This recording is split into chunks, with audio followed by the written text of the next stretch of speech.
అనంతపురం జిల్లాలో మాజీ మంత్రి చింతామోహన్ సమావేశం నిర్వహించారు. ఈ సందర్భంగా కూటమి ప్రభుత్వంపై తీవ్ర విమర్శలు చేశారు. చంద్రబాబు అసెంబ్లీలో తెలివిగా అమరావతి రాజధానిగా బిల్లు పాస్ చేయించుకున్నారని అన్నారు.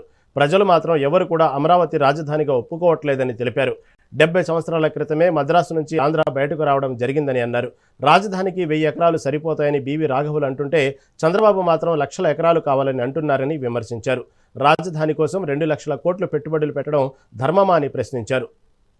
నాగిరెడ్డి గారు బతుకున్నప్పుడు 1953లో 70 సంవత్సరాల క్రితం మద్రాసు నుంచి ఆంధ్ర బయట రావడం జరిగింది. అప్పుడు తరిమల నాగిరెడ్డి గారు గట్టిగా చెప్పారు, రాజధానిని తప్పనిసరిగా రాయలసీమలోనే పెట్టండి, రాజధానిని తిరుపతి పట్టణంలో పెట్టమని చెప్పడం జరిగింది.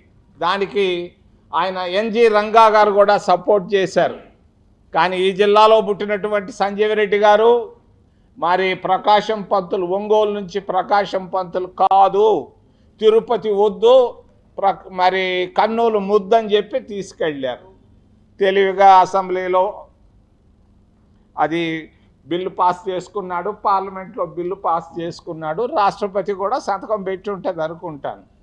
ఎన్నో చట్టాలు వస్తున్నాయి పార్లమెంట్లో. విద్యా హక్కు వచ్చింది చట్టం, మరి ఎక్కడుంది హక్కు?